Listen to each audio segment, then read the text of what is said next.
ধন্যবাদ।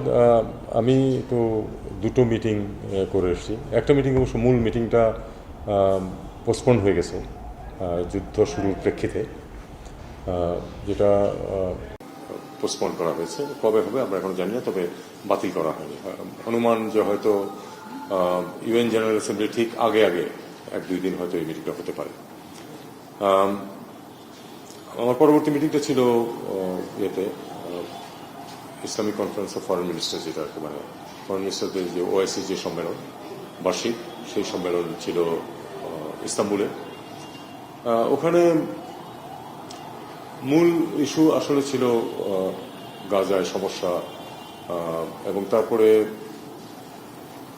একদিন পরেই তো আসলে আগেই শুরু হয়ে গেল ইসরায়েল এবং ইরানের যুদ্ধ।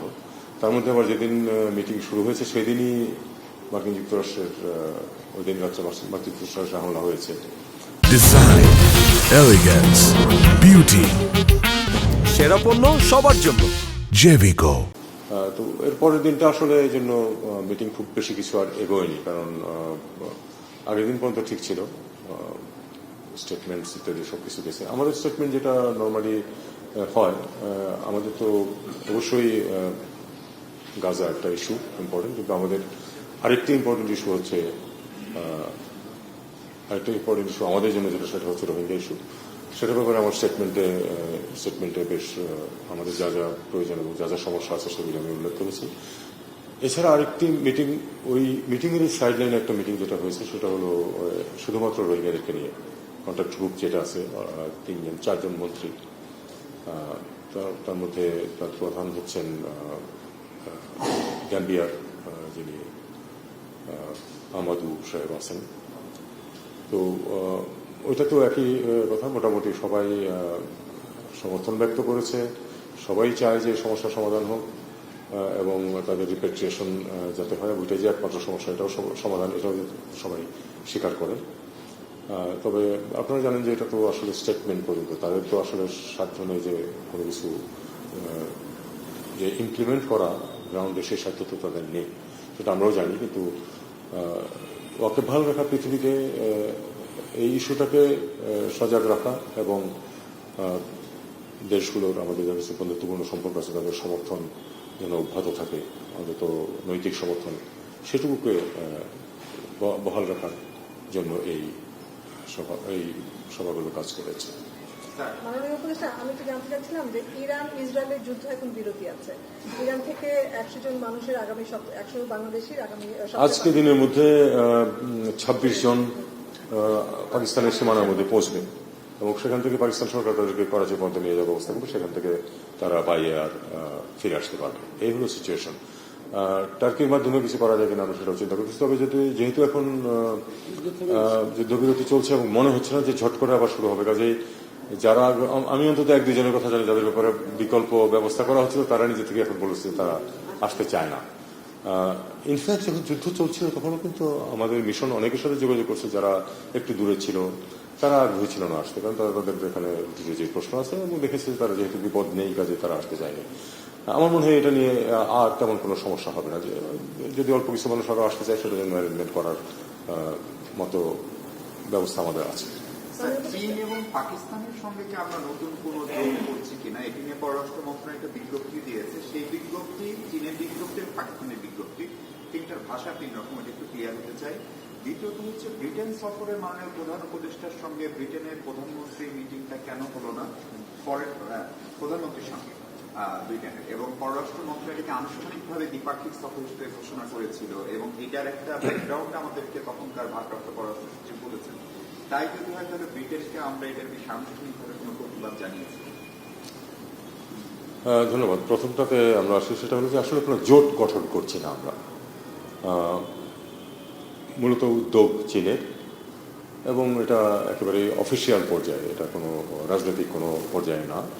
এটা একটা ওখানে তো একটা আপনারা জানেন যে একটা এক্সিবিশন হচ্ছিল, সেটার সাইডলাইনে 3 দেশের পররাষ্ট্র সচিব, অতিরিক্ত সচিব পর্যায়ের 3 জন মানুষ বসে আলাপ আলোচনা করছে এবং আলাপ আলোচনা কিন্তু পুরোপুরি ছিল কানেক্টিভিটি, তারপরে ব্যবসা বাণিজ্য বৃদ্ধি, এগুলি বিষয় নিয়ে। এখানে কোনো ধরনের কোনো ওই আপনার যে জোট গঠন যেটাকে বলছে সেরকম ধরনের কোনো কিছু এটাতে ছিল না।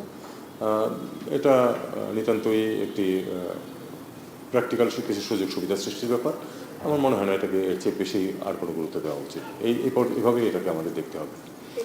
আর সাপ্লিমেন্ট করবো তারপরে ব্রিটেনের প্রশ্নটা এটা হচ্ছে যদি তাই হয় তাহলে এরকম অনেকগুলো কানেক্টিভিটির জন্য কথাবার্তা বলার জন্য আমাদের অনেকগুলো ছিল তো সেগুলো কোনোটাই ওয়ার্ক করা নেই, নতুন করে আমাদেরকে এটা কেন করতে হবে? স্যার আমি একটু সাপ্লিমেন্ট করি এক জায়গায় এখানে। স্যার এখানে চায়না বলছে ট্রাইপার্টাইট কোঅপারেশন, পাকিস্তান বলছে ট্রাইপার্টাইট মেকানিজম। আমরা কি দুটাই ডিনাই করছি কিনা? আসলে কোনোটাই ডিনাই করার প্রয়োজন নেই। আমরা আমাদের যেটুকু উল্লেখ করেছি এটাতেই বোঝা যায় যে আসলে এটা কোনো ওইরকম স্ট্রাকচার্ড বড়সড় কোনো ব্যাপার ছিল না। আসলে প্রত্যেকের দেশে নিজস্ব দৃষ্টিভঙ্গি থেকে এটাকে একভাবে দেখেছে, আমরাও তাই করেছি। এটা যদি ভবিষ্যতে কোনো অগ্রগতি কোনো যদি আরও কিছু হয় তখন আপনারা সেটা জানতে পারবেন। যদি এই ব্যাপারে কোনো আরও স্ট্রাকচার কোনো কিছু হয় সেটাও আমি আপনাদেরকে সময় মতো জানাবো।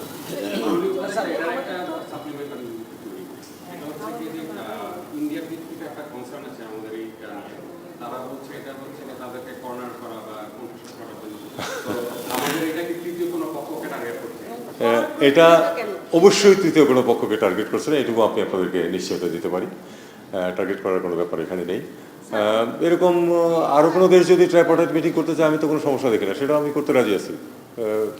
ধরুন থিওরিটিক্যালি ভারত যদি করতে চায় যে ঠিক আছে নেপাল, বাংলাদেশ এবং ভারত একসাথে বসুক ওই কানেক্টিভিটি ইত্যাদির ব্যাপারে আলাদা আমি কালকেই রাজি আছি এটা করতে, কোনো সমস্যা নেই। ছিল কিন্তু আপনি কিছু একটা বলছিলেন যেটা বোধহয় উত্তর দেওয়া হয়নি। প্রয়োজনীয়তাটা কেন দাঁড়ালো এরকম অনেকগুলো না, এটা আসলে ব্যাপার কি এ ধরনের মিটিং বিভিন্ন সময় বিভিন্ন কিছু হতেই থাকবে। এটা যেহেতু চীন এবং পাকিস্তান ছিল এই কারণে আপনারা হয়তো মনে করছেন যে এটা হঠাৎ করে কেন হলো এরকম।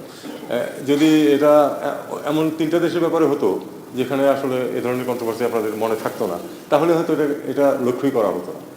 আচ্ছা, আমরা ওই ব্যাপারটা কি আমরা ডিনাই করছি না, মানে কোনটা? আমি এই ব্যাপারটা এই ট্রাইপার্টাইট ব্যাপারটা কি আমরা ডিনাই করছি না, ট্রাইপার্টাইট ব্যাপারে তো ডিনাইট করা গেছে, তিন পার্টি তো একসাথে বসেছে। তাহলে কোনটা?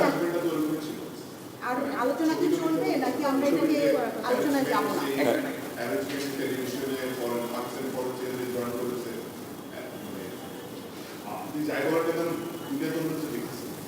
না, এটা কিন্তু আসলে খুব বেশি স্পেকুলেট করার এখানে সুযোগ নেই। স্পেকুলেট করার সুযোগ সৃষ্টি হয়েছে শুধুমাত্র দেশ তিনটার নামের কারণে। এছাড়া কিন্তু বাকি সব কিছু এটা একেবারেই এমন ছিল, এমন ইউনিকুয়াস যে যেগুলি নিয়ে আসলে স্পেকুলেট করার কোনো সুযোগ নেই। তবে অন্য কোনো প্রশ্ন থাকলে আপনারা করেন। আচ্ছা, একটাতে আমার মনে হয় we have spend too much time on this, এটাতে আর অন্য নতুন কিছু বলা নেই আমার। শেষ করতে দাও, শেষ করে নাই, সরি শেষ করুন। তো এর মধ্যে মিয়ানমার হচ্ছে কি শীতল সম্পর্ক না, মিয়ানমার প্রসঙ্গে আমরা পরে আসি তাহলে। ওনার প্রশ্নটা আমি শেষ করে উত্তরটা আমি দিয়ে নেই। ব্রিটেনের বিষয়টা হলো যে এটা অফিসিয়াল ভিজিট ছিল বলে ওই পক্ষ থেকেও বলা হয়েছে, আমাদের পক্ষ থেকেও বলা হয়েছে, এটুকু কিন্তু বলা হয়েছে, কোনো সন্দেহ নেই। এবং যুক্তরাজ্যের পক্ষ থেকে বলার পরেই আমরা এটা কনফার্ম করেছি। কেন হয়নি যুক্তরাজ্যের প্রধানমন্ত্রীর সাথে মিটিং, এটা আমি ঠিক এই মুহূর্তে আপনাকে বলতে পারবো না। আমি বলতে পারবো না কারণ আমি ছিলাম না, আপনি জানেন। ওখানে যারা ছিল তারা হয়তো আরও ভালো বলতে পারবেন। তবে বাস্তবতা হচ্ছে যে মিটিংটা হয়নি, এটাই সত্য। ব্রিটেন ফরেন সেক্রেটারি উনি দাবি করেছিলেন যে একটা ব্রেকফাস্ট মিটিংয়ে ঢাকা ব্রিটিশ হাই কমিশন তাকে ফরমালি বলেছিল যে মিটিং আপডেটেড টু বাইল্যাটারাল রাষ্ট্রীয় সফর। তারপরে যখন এটা হলো না তখন এটা দায়টা আসলে কে নেবে? আমরা দেখি এটা দায় কেউ নেয় কিনা, কারণ হলো না এখন। তারা কখনোই কিন্তু এতটা সময় মিটিং এরকম কনফার্মেশন আমরা পাইনি। তবে অফিসিয়াল ভিজিট এটা বলা ছিল, কাজে আমরা প্রত্যাশা তো ছিলই যে হয়তো এই মিটিংটা হবে। ব্রিটেনের পররাষ্ট্রমন্ত্রী কি পালন করেছিলেন প্রধান উপদেষ্টার সাথে?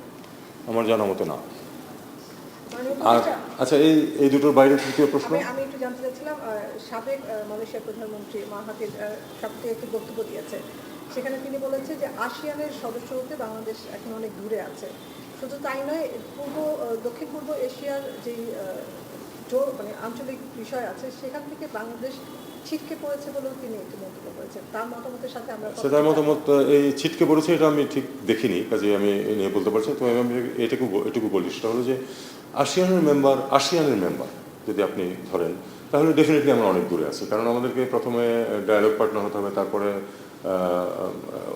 সেক্টরাল ডায়ালগ পার্টনার হতে হবে, তারপরে ডায়ালগ পার্টনার হতে হবে, তারপরে ফুল মেম্বারশিপের প্রশ্ন আসে। এবং আসলে ফুল মেম্বারশিপের জন্য আসিয়ানের অনেক ধরনের কোঅপারেশনের প্রয়োজন হবে আমাদের, কারণ তাদের জিওগ্রাফিক সংজ্ঞার মধ্যেও আমরা পড়ি না। কিন্তু আমাদের এই ইস্যুটা আমাদের সামনে আছে। আমরা চাই আসিয়ানের সদস্য হতে, সেটা অবশ্যই সময় লাগবে এবং সময় বলবে যে কীভাবে আমরা এগোবো। আমাদের আপাতত সামনে হচ্ছে ওই সেক্টরাল ডায়ালগ পার্টনার হওয়া। আমরা ARF এর মেম্বার, কাজে সেটার মিটিং আমরা অ্যাটেন্ড করি, এইভাবেই আপাতত এগোচ্ছে। পররাষ্ট্র বিষয়ে বা এই ধরনের সম্পর্কের বিষয়ে খুব তাড়াতাড়ি কোনো প্রত্যাশা না করা ভালো, কারণ আপনি একটা জিনিস খেয়াল করে দেখুন, তুরস্ক কত বছর যাবৎ EU মেম্বার হওয়ার জন্য চেষ্টা করে যাচ্ছে, এবং তাদের প্রসেসও শুরু হয়েছে কিন্তু আজকে থেকে প্রায় 15 বছর আগে। তো আমাদেরকে এটা দেখতে হবে এভাবে যে আসলে তো যেহেতু জিওগ্রাফিক সংজ্ঞায় আমরা পড়ি না সাউথ ইস্ট এশিয়াতে, তাদের সাথে আমাদের একসাথে হতে হলে ফুল মেম্বার হিসাবে অবশ্যই আরও অনেক পথ পাড়ি দিতে হবে এবং সময় লাগবে। স্যার একটা প্রশ্ন একটু যদি বলে দেখি যে পররাষ্ট্র, আপনি একটু আগে বললেন যে আপনি ওই সফরটার বিষয়ে আপনি ছিলেন না এবং আপনি জানেন না। আমরা জানি যে আপনি ওয়েল কানেক্টেড ছিলেন, যেখানেই ছিলেন না, connected তো ছিলাম। তা আমরা দেখতে পাচ্ছি যে একটা সমালোচনা খুব স্ট্রংলি আসতেছে যে ফরেন মিনিস্ট্রি আসলে মূল ফোকাসে নাই এবং ফোকাল পয়েন্টে নাই। এই বিষয়ে এটা কি আপনি কিছু? এটা নিয়ে আমি কোনো কথা বলবো না, এটা আমি যদি এখন একটা কথা বলি আরেকটা কন্ট্রোভার্সি হাজির হবে, এটা প্রয়োজন নেই আমার মনে হয়। স্যার, অ্যাম্বাসেডর সফিউর রহমানকে এই মিনিস্ট্রিতে প্রতিমন্ত্রী পদমর্যাদায় নিযুক্ত করা হয়েছিল। ওনার এখনকার স্ট্যাটাস কি? সেই প্রজ্ঞাপনটিও সরকারি ওয়েবসাইটে আমরা পাচ্ছি না। উনি কি আসলে আছেন নাকি না? উনি এখানে এই পদে যোগ দেননি, এটুকু আমি বলতে পারি। ওনার নিয়োগ কি তাহলে বাতিল করা হয়েছে? আর কোনো আমি তো যেটা বললাম এটাই হলো প্রকৃত অবস্থা। প্রধান উপদেষ্টা মালয়েশিয়া সফরে কোনো কথা আছে কিনা? মালয়েশিয়া সফরে হ্যাঁ, মালয়েশিয়া সফর নিয়ে আমরা কাজ করছি। কবে থেকে তিনি যেতে পারেন? না, এটা আমি আগামী কয়েকদিনের মধ্যে আশা করি আপনাদেরকে তারিখ বলতে পারবো। চলতি মাসে? না, চলতি মাসে না, চলতি মাসে 2 দিন সময় আছে। জুলাই না, জুলাই পসিবিলিটি ছিল, কিন্তু সেটা হয়তো আমরাই চাচ্ছি যে অগাস্টে নিতে। যতগুলো দেশে আপনার সফর করেছেন, আমি স্টেপ 2 দেশে গেছি, মার্কিন যুক্তরাষ্ট্র এবং রোহিঙ্গা প্রত্যাবাসনের বিষয়ে মানে আন্তর্জাতিকভাবে কতটুকু আমরা মানে দেখুন, আমাদের এখানে রোহিঙ্গা বিষয়ে কয়েকটা বিষয় আছে। একটা হলো যে তাদের যেই এই মুহূর্তে তাদের মেনটেন্যান্সের জন্য যে টাকা পয়সা দরকার, সেটা একটা ফোকাস থাকে আমাদের, যেটাতে আমরা প্রত্যেকেই বলতেছি যে এই সিচুয়েশন, তোমরা টাকা পয়সা ঠিক মতো দাও।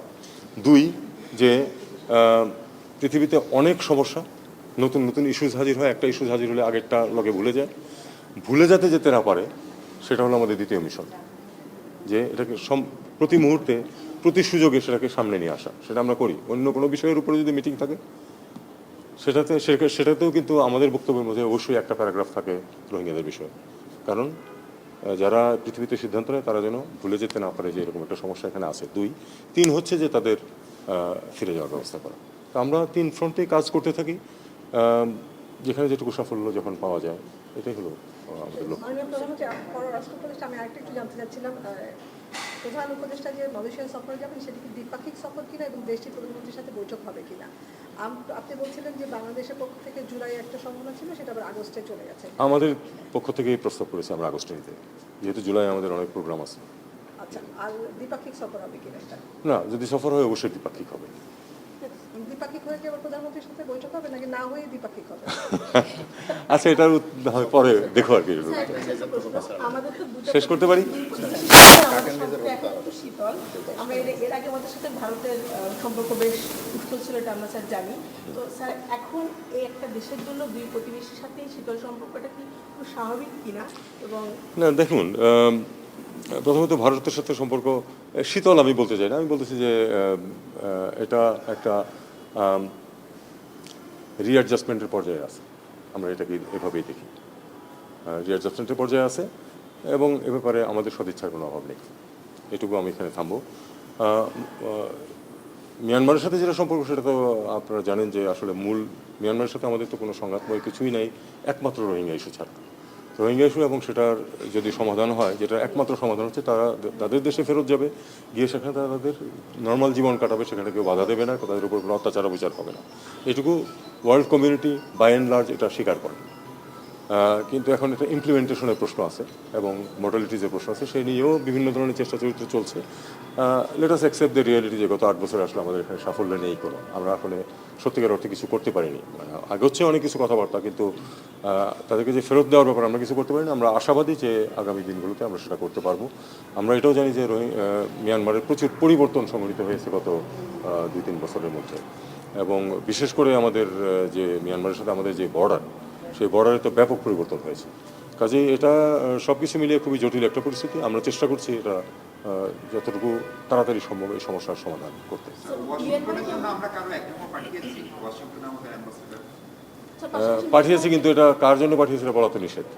স্যার, মিয়ানমার কি নতুন অভিজ্ঞতা দিয়েছে? আপনি বলছিলেন যে ভারতের সাথে একটা রিঅ্যাডজাস্টমেন্ট কোথায় রিঅ্যাডজাস্টমেন্ট পলিটিক্যাল সেক্টরাল না দেখুন, এটা এটা আমরা ধরুন সত্যটাকে বরং স্বীকার করি যে পূর্ববর্তী সরকারের সাথে ভারতের যেরকম ঘনিষ্ঠ সম্পর্ক ছিল, ভারত যেরকম সম্পর্ক প্রতিষ্ঠা করেছিল, আমাদের সাথে বর্তমান সম্পর্ক ঠিক ওই রকম নেই।